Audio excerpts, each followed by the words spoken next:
Hello everyone, what is up? It is me, LBMTG. For today's video, we will be taking a look at the brand new Pioneer format.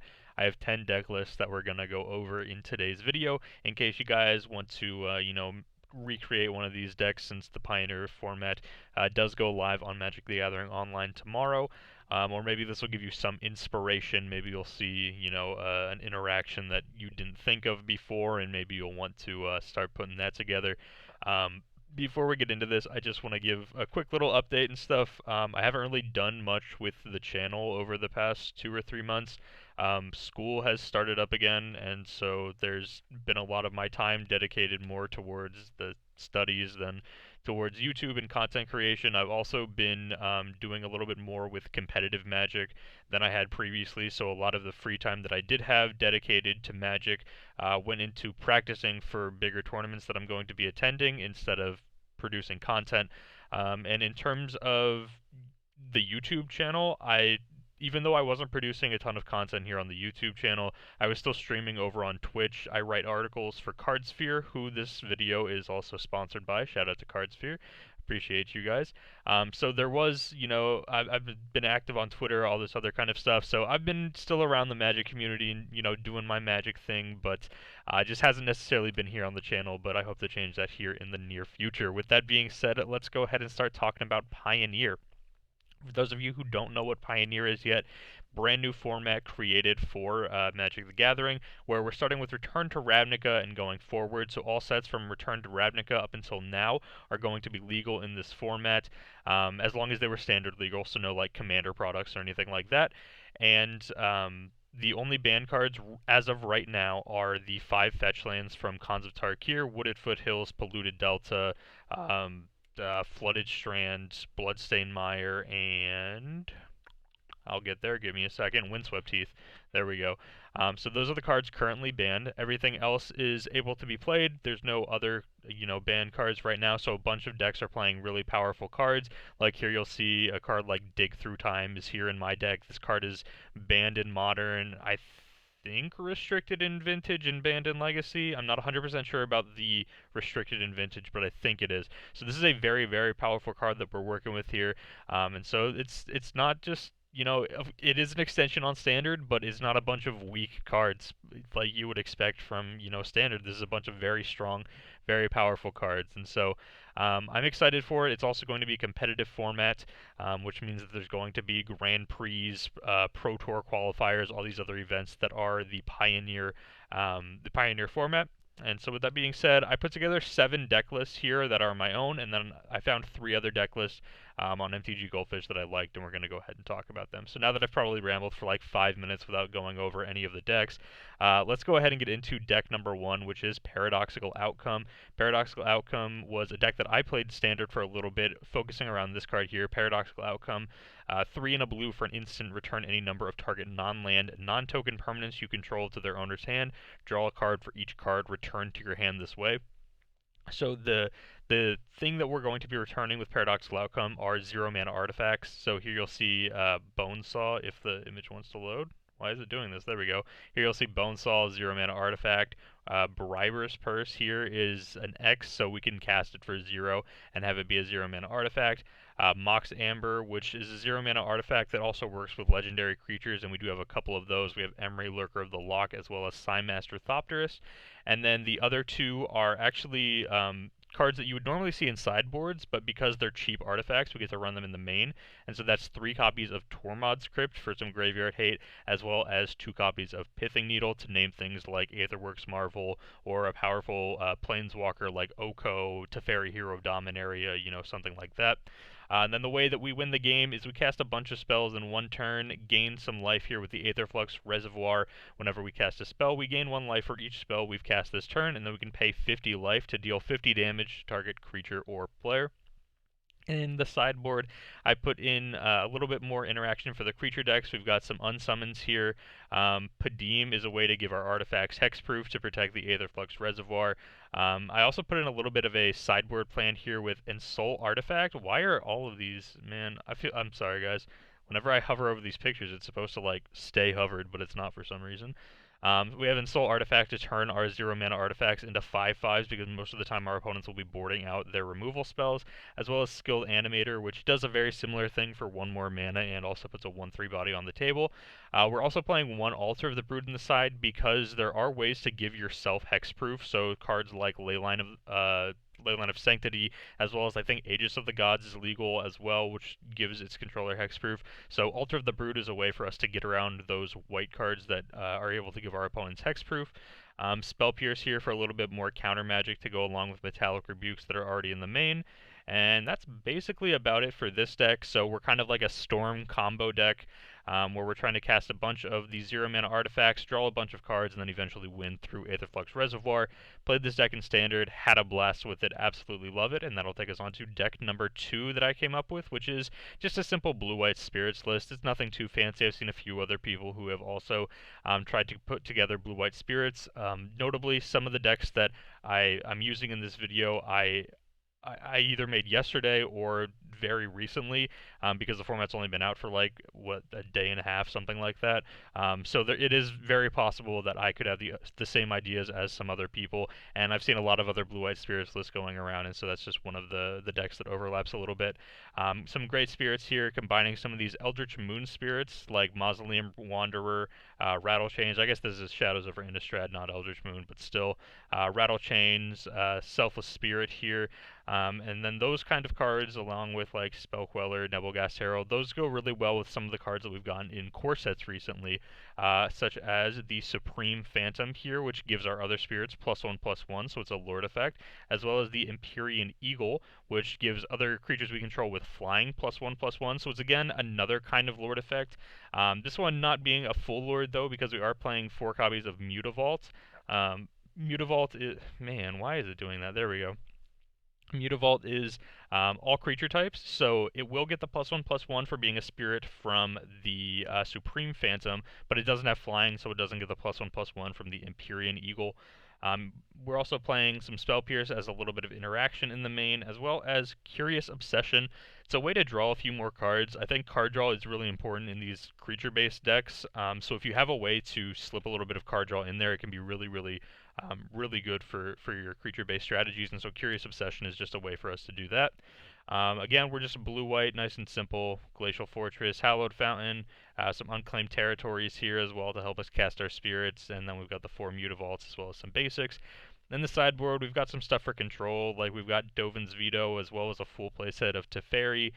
We've got some creature removal in the form of Silk Wrap, some Graveyard Hate here with another spirit, Remorseful Cleric, and then just some other just random stuff thrown in here. Forsake the Worldly, Deputy of Detention, as well as an Absorb. So that is just a basic blue-white spirits list, which will take us on to deck number 3, which is Self-Mill. This is one of the decks that I put together that I'm honestly most proud of. I think this deck is fantastic.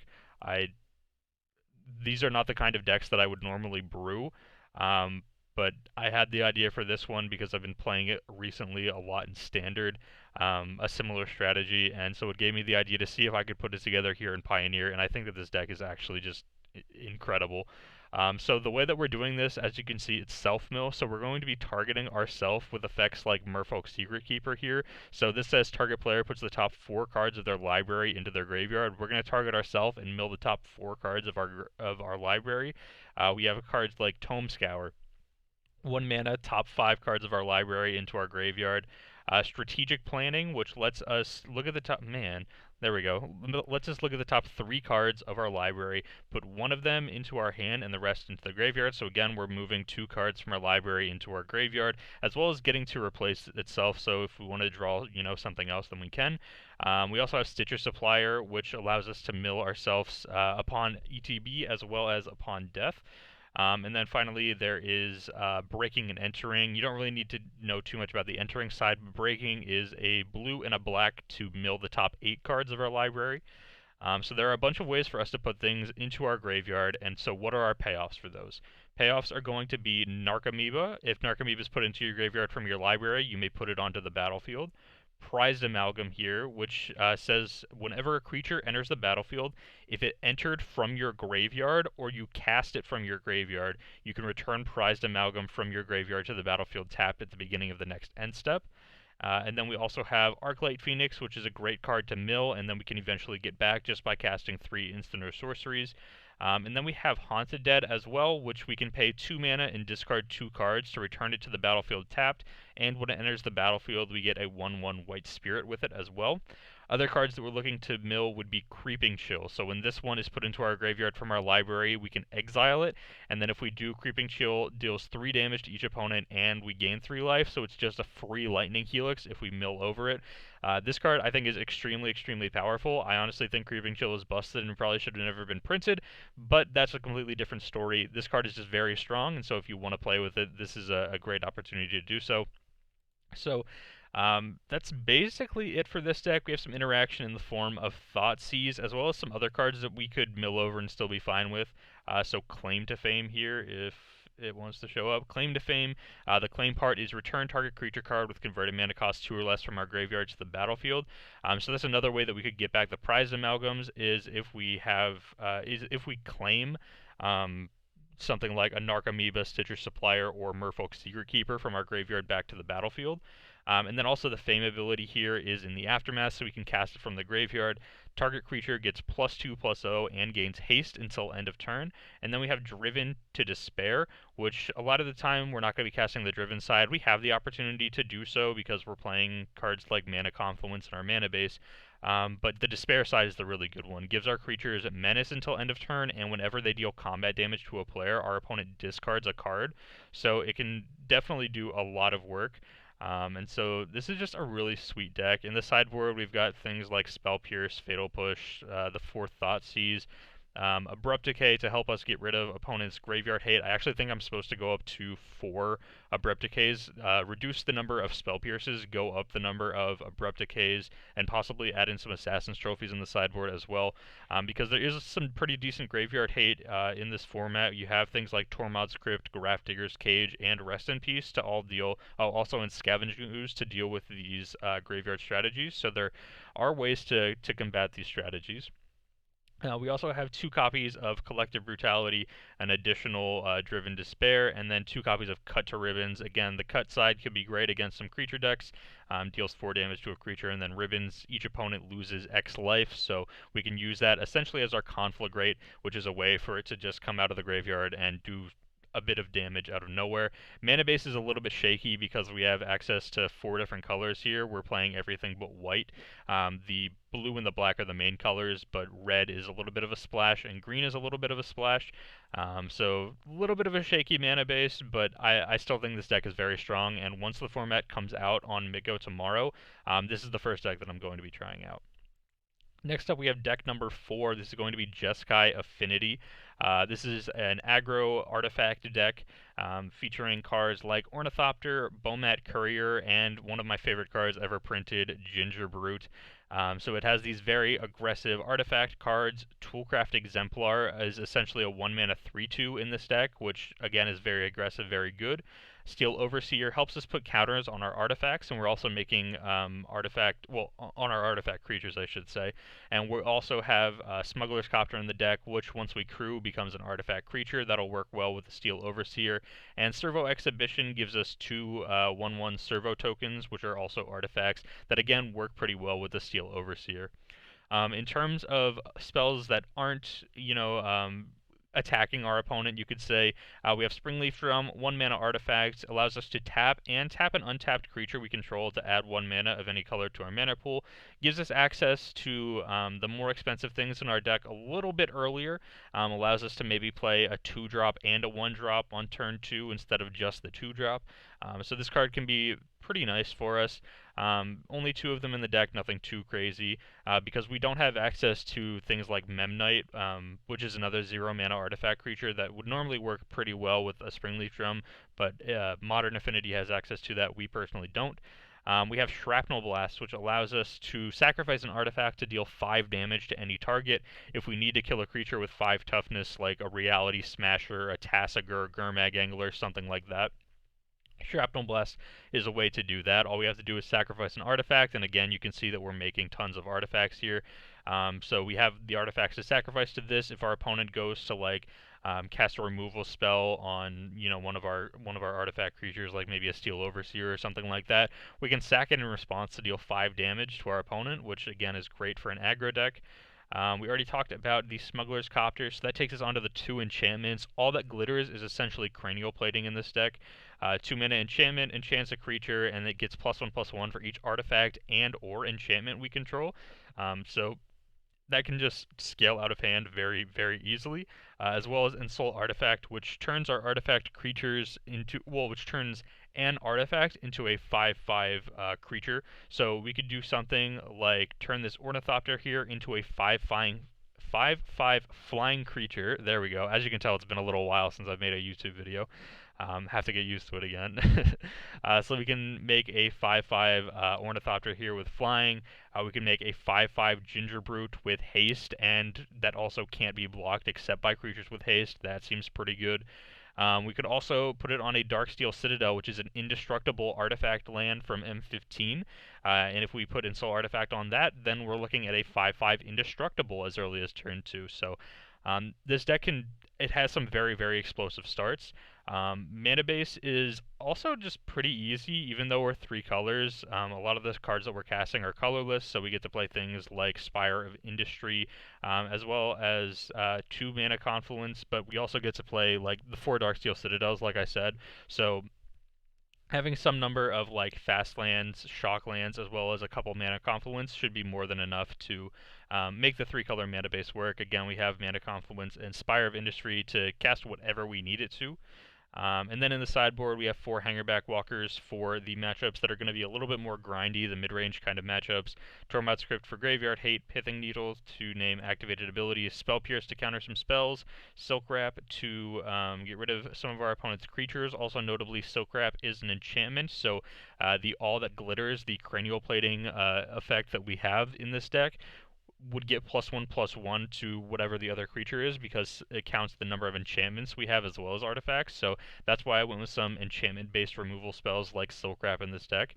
1 copy of Teferi Time Raveler, 2 copies of Karn, Scion of Urza. He can make some pretty big construct tokens. We've got 1 copy of Traxos, 4 mana 7/7 Trampler. Seems pretty good, and it's pretty easy for us to untap him. And then finally 1 copy of Wear Tear to get rid of enchantments or artifacts. On to deck number 5. We have just a basic mono-green Stompy list. I've seen a few people also doing a little bit of brewing with mono-green Stompy. This list goes a little bit differently than I think what most people are going for. A lot of people are going for the 8-elf deck, so Llanowar Elves and Elvish Mystic both do the same thing. They're both 1 mana 1/1s that can tap to add a green mana to your mana pool. There's a lot of decks that are playing both of those, so you have a total copy of 8 of those that you're almost guaranteed to have one out on turn 1, and that can really accelerate your game plan. I chose to go a little bit bigger instead of faster, so I chose to play Pelt Collector as well as Experiment 1, which are both 1 mana 1/1s that get bigger as we play creatures that are higher in power and toughness. So they'll eventually just become like 1 mana 3/3s or 1 mana 4/4s. Experiment 1 also has a little bit of redundancy here, being able to remove 2 1/1 counters from it in order to regenerate it. As we look onto the bigger creatures, our 2-drops are great. Avatar of the Resolute, Reach Trample for a 3/2 when it enters the battlefield with a +1/+1 counter on it for each other creature you control with a +1/+1 counter on it. And there are a couple of cards with +1/+1 counter synergies, such as the Experiment 1 and the Pelt Collector that we just talked about, as well as the Barkhide Troll here, which enters the battlefield with a +1/+1 counter on it as well. Once we get to the 3-drop spot, that's when we really start seeing the really powerful green cards. So we got 1 copy of Ronus the Indomitable. Can't attack unless we control another creature with power 4 or greater, but everything from Ronus downward in our creature section has power 4 or greater, and it's very possible that the Avatar of the Resolute or the Experiment 1s or Pelt Collectors could also reach 4 power or greater very easily. So it's nice in that way, and then also has the ability to pay 3 mana to give +2/+0 and trample to a creature, the trample being the very important part. Then we have the 4 copies of Steel Leaf Champion, probably just the best 3-drop for any mono green deck.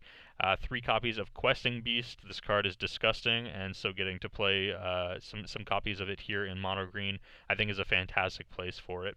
1 copy of Surrak the Hunt Caller. So this is a 4 mana 5/4 legend that at the beginning of combat on our turn, if creatures we control have power of 8 or greater, target creature you control gains haste until end of turn. So if all we have on the table is an Avatar of the Resolute, just a 3/2 Avatar of the Resolute, and we play Surrak, suddenly Surrak becomes a 4 mana 5/4 with haste. And then if after that turn we play something like a Carnage Tyrant, for example, we could then give that Carnage Tyrant haste off of the Surrak ability at the beginning of combat. Or if we want to go even bigger, we have Ghalta Primal Hunger here, which costs less depending on the total power of creatures we control. A lot of times in this deck, we're looking at a 2 mana 12/12 Trampler after a couple of turns, which is very strong. And again, Surrak giving it the ability to have haste. As we look at the non-creature spells, we have 2 copies of Aspect of Hydra. Target creature gets +X until end of turn, where X is your devotion to green.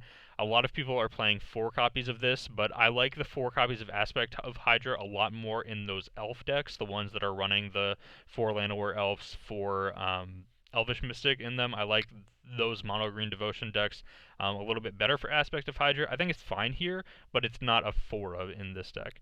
We have 4 copies of Once Upon a Time, which can find basically everything in our deck. It can find 27 creatures or 23 lands, which is a total of 50 out of the 60 cards in our main deck, which is pretty good. Gives us a little bit of a chance to maybe pick up a land that we could be missing, or potentially pick up a powerful creature that way we can curve out. 3 copies of Smuggler's Copter. Again, this card is just really good. Gives us something else to do on turn 2, and it's a nice thing to, again, because we don't have a ton of ways to give our creatures haste in mono green, aside from really the Surrak and I guess Questing Beast having haste itself. Smuggler's Copter is a way for those creatures to enter the battlefield and immediately crew the Smuggler's Copter. That way they can at least do something to get in for damage, as well as the ability that whenever it attacks or blocks, we get to draw a card if we do discard a card. It's a great way to deal with excess lands later on in the game and potentially draw into more creatures. Then we have 1 copy of the Great Henge. Again, fantastic card. Costs X less to cast, where X is the greatest power among creatures we control. So again, this has the possibility of being a very cheap card to cast, and gives us a little bit of card draw once it resolves and we start casting more creature spells. Mana base, nice and simple. 4 copies of the Green Castle, which can ramp us from 5 lands up to 6 green mana, as well as 19 forests. Again, very simple mana base. In the sideboard, we're looking at 4 copies of Veil of Summer, 1 copy of Heroic Intervention as ways to interact with our opponent's removal spells. 3 copies of Nature's Way gives gives a creature vigilance and trample, as well as deals damage equal to its power to target creature we don't control. So it's a way to remove a blocker and then also give vigilance and trample to one of our bigger creatures. We could potentially give Ghalta vigilance, trample, and potentially also haste if we have the Surrak out the same turn that we do it. And then it would also deal 12 damage to anything which kills everything in this format that's not indestructible, not protection from green, or Emrakul. So that seems pretty good for a removal spell. 3 copies of Phyrexian Revoker. So we need an answer to Aetherworks Marvel. We don't really have many answers to it, and so we're playing Phyrexian Revoker as an answer to Aetherworks Marvel that we can also find with our copies of Once Upon a Time. We have 2 copies of Reclamation Sage as ways to blow up artifacts or enchantments, an additional Carnage Tyrant, which can take it all the way up to 3 Carnage Tyrants against control, and then a 3rd Ghalta for the decks that have just 0 interaction, very little interaction, that we can just turbo out a Ghalta and try and end the game that way. So that is a mono-green Stompy deck here for Pioneer. On to deck number 6. Which is going to be a lot more complicated to talk about. Let's take a look at Vanafar. So Vanafar here is a 4 mana 2/4 legend. You can tap and sacrifice another creature, which lets you then search your library for a creature card with converted mana cost equal to 1+ the sacrificed creature's converted mana cost. Put that card onto the battlefield, then shuffle your library. Activate this ability only any time when you could cast a sorcery. Alright, let's go through some combos. So basically what happens is if we have a 2-drop out on the table and we have a Prime Speaker Vanafar that is able to activate its ability in play, we can turn that 2-drop into a 7-drop, which seems pretty alright.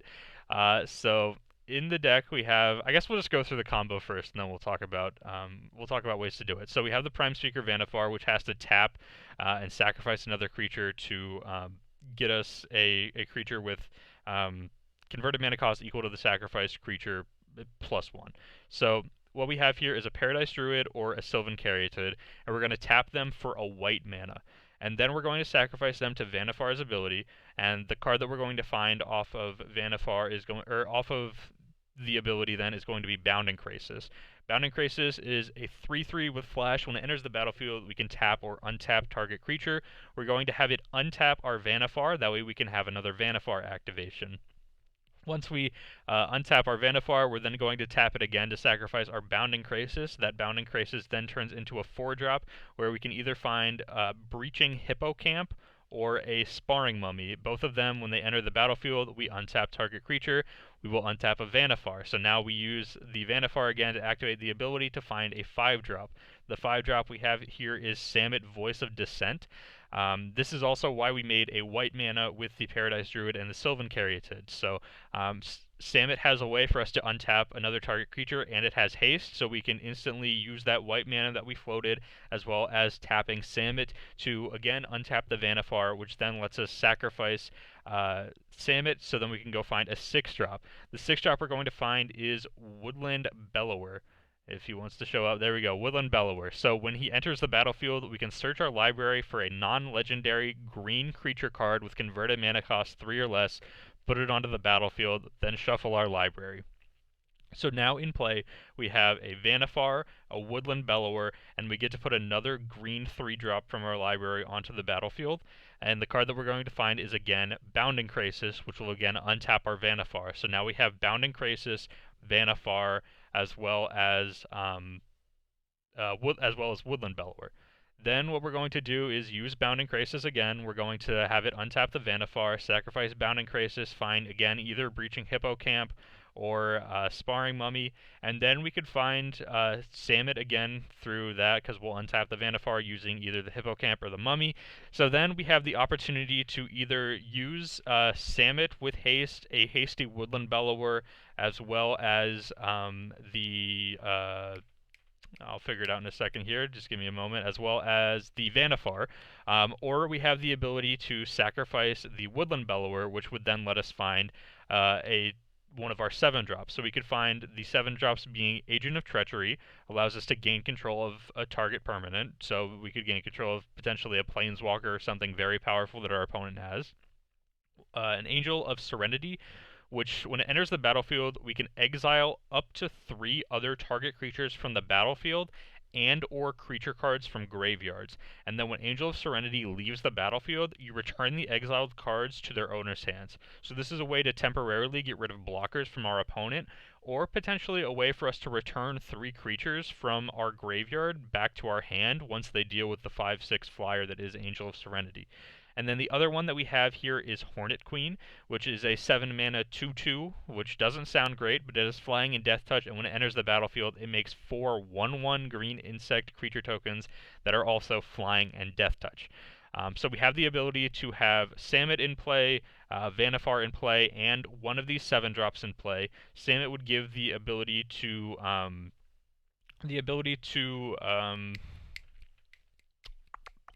for all of them to have haste. There we go.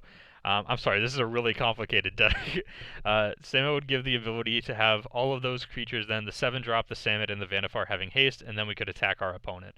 Or we could, instead of sacrificing the Woodland Bellower, we could again sacrifice the Samut, find another copy of Woodland Bellower. When we find another copy of Woodland Bellower, we again can find a Bounding Krasis.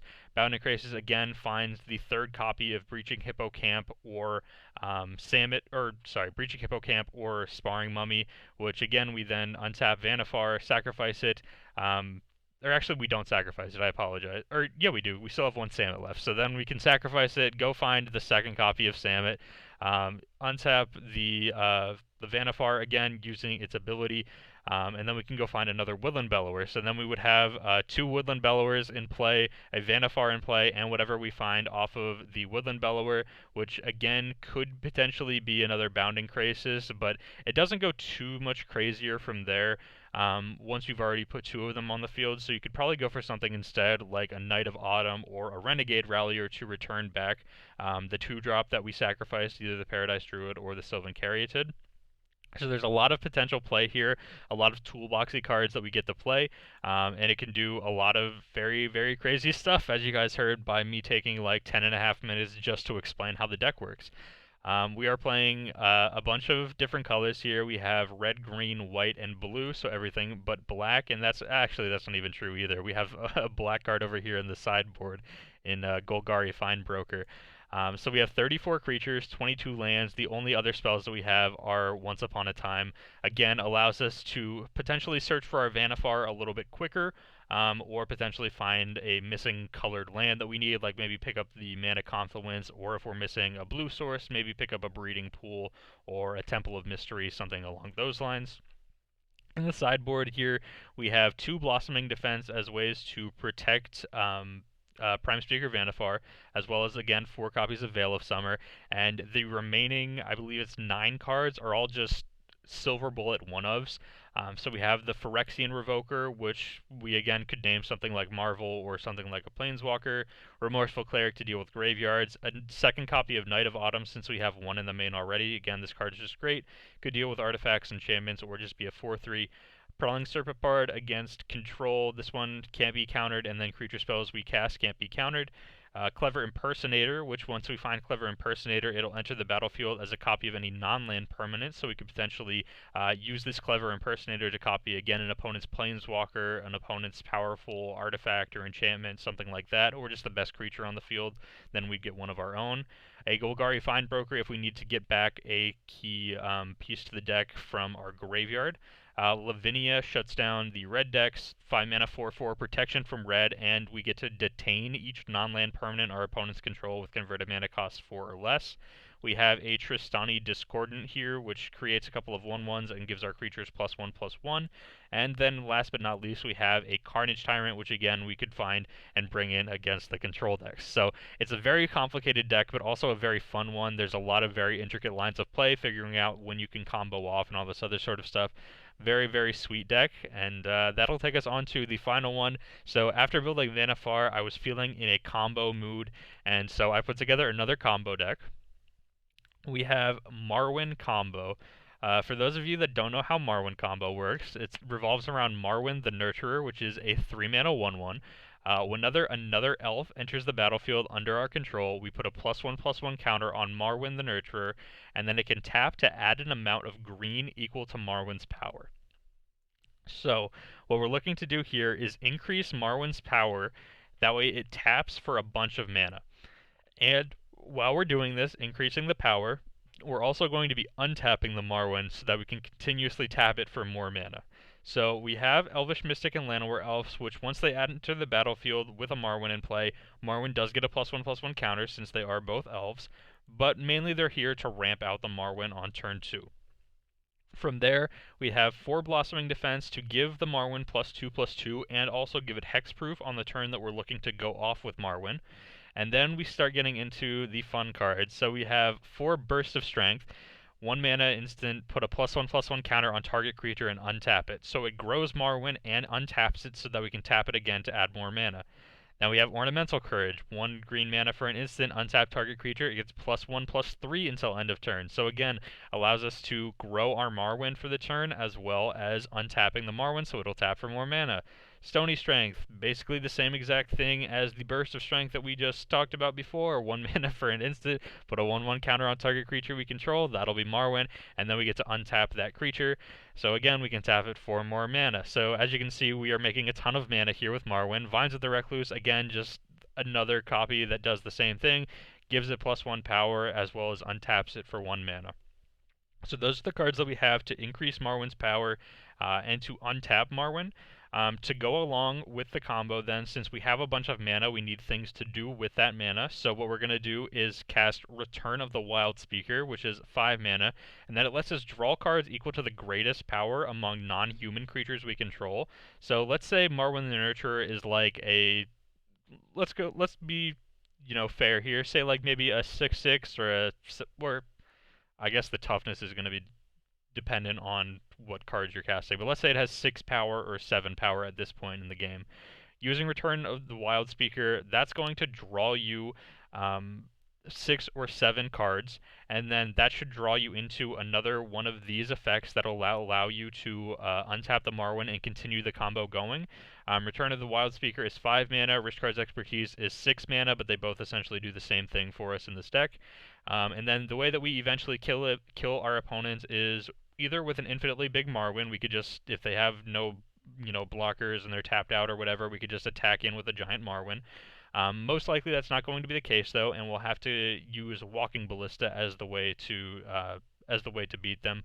We'll have to cast a Walking Ballista for, let's say, X equals 27 or whatever, and we just deal 27 to our opponent through Walking Ballista pings.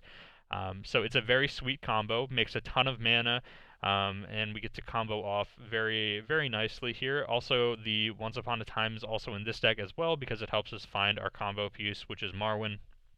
Maybe even a land too, since we're a little bit land light in this deck as well, only playing 19 forests. But yeah, it's a very sweet combo deck to play. If you guys have never seen it before, it's super sweet.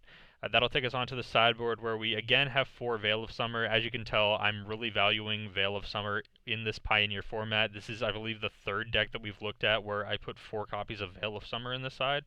1 copy of Pithing Needle, 2 Heroic Intervention, 2 Nature's Way, 2 Return to Nature, and then 4 Carnage Tyrants.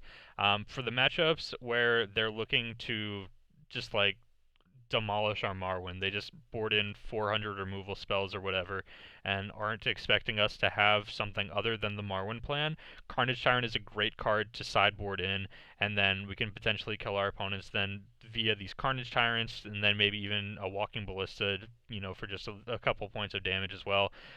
Worst comes to worst as well, you can even use these bad pump spells as pump spells. So the 7/6 Carnage Tyrant is one of the only, there was 4 cards that are green and Pioneer legal that have both trample and hexproof, and that's really what I was looking for in this spot, was a hexproof trampler. And so Carnage Tyrant was just the best one. And that's why I made it into the sideboard here as the 4 of, as the way that we can beat these decks that are just full of removal. And we can use these bad pump spells as ways to, increase the damage on these Carnage Tyrants. Putting a +1/+1 counter on your Carnage Tyrant, that seems fine. Gives it vigilance too, because you get to untap it essentially. So it's a way to win games, even when we don't get the combo off with the Marwin. So we'll also get to draw like 7 cards or whatever with Return of the Wild Speaker when there's a Carnage Tyrant in play, or draw, again, 7 cards. So again, very sweet deck, Marwin Combo here, and that'll take us on to the decks that I personally did not make, but as I was going through and looking for other decks that Pioneer Brewers have put together, these 3 stood out to me, and it made it into an even 10 for the video. So first deck we're going to take a look at here is from Xcasteel, who is playing a blue-red Sphinx's Tutelage deck. Sphinx's Tutelage here is an enchantment for 3 mana. Whenever you draw a card, target opponent puts the top 2 cards of his or her library into his or her graveyard. If they're both non-land cards that share a color, you repeat the process. So essentially, we're a mill deck that's looking to draw a bunch of cards so that we can take down our opponent via the Sphinx's Tutelage. So we have a bunch of ways to draw cards here, like Magmatic Insight. 1 mana to draw 2 cards, seems pretty good. Causes 2 Sphinx's Rev triggers. Jace allows us to draw a card every time we tap him. We have to discard a card then, but that's still fine because it's getting a Sphinx's Rev trigger. Cathartic Reunion allows us to draw 3 cards. That's 3 Sphinx's Rev triggers. Anger of the Gods and Collective Defiance both could do a little bit of removal. Anger of the Gods much more so than Collective Defiance because we do need to stay alive. Anger of the Gods will wipe out the smaller creatures, but this can also deal 4 damage to target creature here with the Collective Defiance. But it also has on it, target player discards all the cards in his or her hand, then draws that many cards.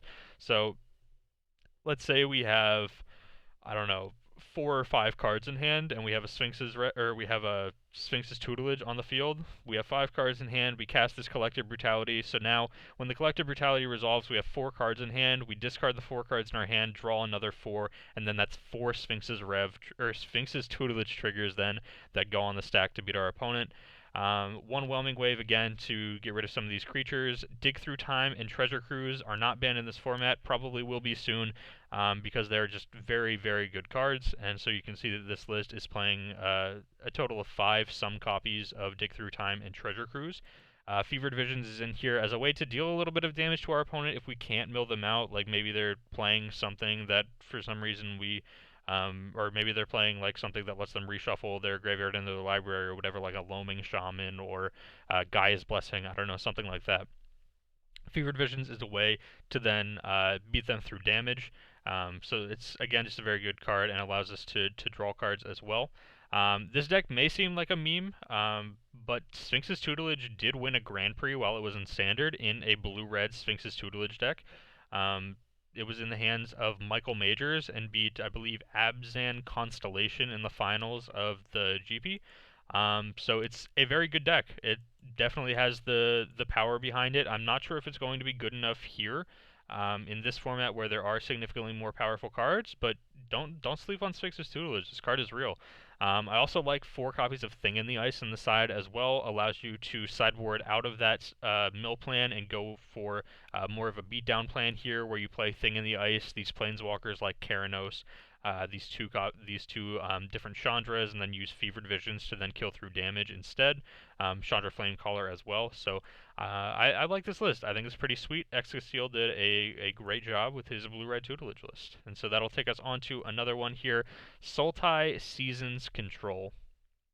This is a card that this is a deck that John Finkel played at Pro Tour Shadows over Innistrad. Possibly Pro Tour Eldritch Moon, but I think it was Pro Tour Shadows over Innistrad.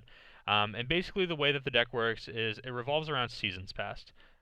If it wants to show up, there we go. Seasons Past, 6 mana sorcery, return any number of cards with different converted mana costs from your graveyard to your hand, and then you put Seasons Past on the bottom of its owner's library. So let's say, for example, we have all of these cards in our graveyard, right? We could find a 0 mana card, so that would be any of these lands. Like we could potentially, where was it? I thought I saw a cycling land in here. Maybe I didn't. Yeah, there we go. The Fetid Pools. So we could potentially cycle a Fetid Pools and then get that back as our 0 mana card with Seasons Pass. Then we go on to a 1 mana card. We can get back a Fatal Push or a Thoughtseize. Then we go on to a 2 mana card. We can get back some removal spell like Abrupt Decay, Assassin's Trophy. Maybe if we want more card draw, just a Growth Spiral or a Fae of Wishes to get something out of our sideboard. Onto the 3 mana spell then. We can get back a Hero's Downfall or a Murderous Rider.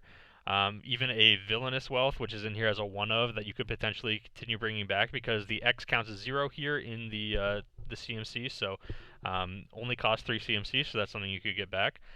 Then at 4 CMC, it looks like the only card in the main that you could get back would be Languish, which is just a fine way to remove your opponent's creatures, and reoccurring Languishes over and over again is pretty good, because you can use things like the Assassin's Trophies, the Hero's Downfalls, to take care of the cards that have more than 4 toughness. And then we have at 5 mana, Dark Petition. Then the Seasons Past, of course. We also have Scarab God at 5 mana as well. But you'll want to get back Dark Petition, because I'll show you why here in just a second. And then we also have Dig Through Time if it's in your graveyard. That could potentially be an 8 mana spell that you could get back as well. So Seasons Past could be a 6 mana, draw 6, draw 7, something like that, which is very, very good. But the key here is that Seasons Past puts itself back on the bottom of its owner's library once it resolves. So with Dark Petition, we can then cast it, assuming we have Spell Mastery, we'll get 3 black mana back. So this is essentially just Demonic Tutor, which would then let us find the Seasons Past for essentially just 1 and a black, and then we'd have 3 black in our mana pool afterwards, so we can continuously keep going Dark Petition into Seasons Past over and over again. We have ways to win the game, like we could maybe, use the Scarab God to win the game, but there's no fun in that. We could potentially mill ourselves out, or not mill ourselves out, mill our opponents out with Villainous Wealth, which sounds to me a lot more fun. And so I think this deck is super sweet. Just a basic Sulty control deck here, but a very good one with a sweet, sweet card that I loved in Standard, being Seasons Pass and then the interaction as well with Dark Petition. Sideboard here, just basic, control cards, good one-of hits to find with your Fae of Wishes off of the Granted Adventure. But yeah, very sweet deck here in Sulty Seasons Control, and that'll take us on to the final deck for this video, which is Taking Turns. Man, Taking Turns is sweet. So I like this deck because it approaches in 2 different ways. So you have the ability to just take a bunch of turns. You can do things like Part the Water Veil here. 6 mana, take an extra turn after this one. Also has Awaken 6 for 6 blue, blue, blue, which does potentially give you a way then to actually win the game. Temporal Trespass here, again, another way to take an extra turn, this one having the Delve ability as well. And then the thing that we learned to love or hate, depending on who you were during Standard, the interaction between Azcanta the Sunken Ruin and Nexus of Fate to just continuously take those turns over and over again. And then we also have in here the Narset Parter of Veils. So Narset Parter of Veils, 3 mana Planeswalker. The -2 lets us look at the top 4 and find a non-creature spell, non-creature non-land, spell to put back into our hand from those. So we get a little bit of card selection there. And everything in the deck, aside from the 24 lands, then are hits off of the Narset. But most importantly here, it has the each opponent can't draw more than 1 card each turn, which combos well with the 3 copies of Days Undoing that we're playing. So Days Undoing is a 3 mana sorcery. Each player shuffles his or her hand and graveyard into his or her library, then draws 7 cards if it's your turn. So the draw 7 on both sides seems like it would be a big drawback, but with a Narset in play, you're drawing 7 cards and your opponent is drawing 1 card off of the Days Undoing. They have nothing in their graveyard anymore. They have a bunch of just, I don't know, random cards that it could be because maybe they had to shuffle back in their graveyard. Maybe they had like lands that they could potentially be drawing here. They only get 1 shot at having a great card. Has to be a way to deal with the Narset, has to be a way to put pressure on you, and if it's not there, you basically win the game. It's hard to lose after you're sitting there with an active Narset in play, having a bunch of different ways to take extra turns, and then also having 7 cards in your hand to your opponent's 1. Ways that you can also win the game here, you're going to want to keep the card draw going, so you have 4 copies of Dictate of Crewfix, allows you to draw into these extra turn spells.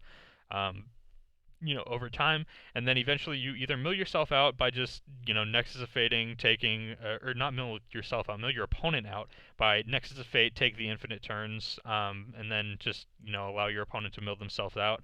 And then, or you could engulf the shore, or not engulf the shore, I apologize. You could part the Water Veil, which at the end has the Awaken 6 to give you a creature that you could potentially kill your opponents with. The deck is running 3 copies of Jace, Wheeler of Mysteries in the main.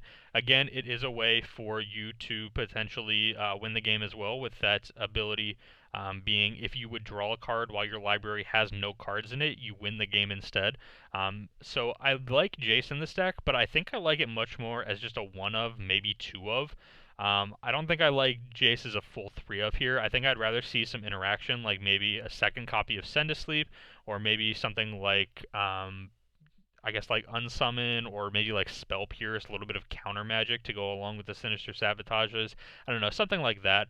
But I think this deck is super sweet, and there's no sideboard here, but there's definitely the potential to put together a nice sideboard for this, play it once the format comes out, and do some big things with this. So I'm very happy to be here, doing these videos again here on YouTube. I absolutely love this Frontier format. I love the idea of it, at least. I haven't gotten a chance to play it yet, but I definitely will be playing it a ton tomorrow once it releases on Magic the Gathering Online. I am looking forward to it, and hopefully you guys found some decks here in this video that you're potentially looking forward to as well. If you guys did enjoy the video, a like would be appreciated. Subscribe to the channel if you guys are new. Check out my sponsor, CardSphere, for being amazing and supporting everything that I do here on the channel. And I think that's everything. So with that being said, thank you guys so much for watching the video, and I will see you guys here next time for another Magic the Gathering video.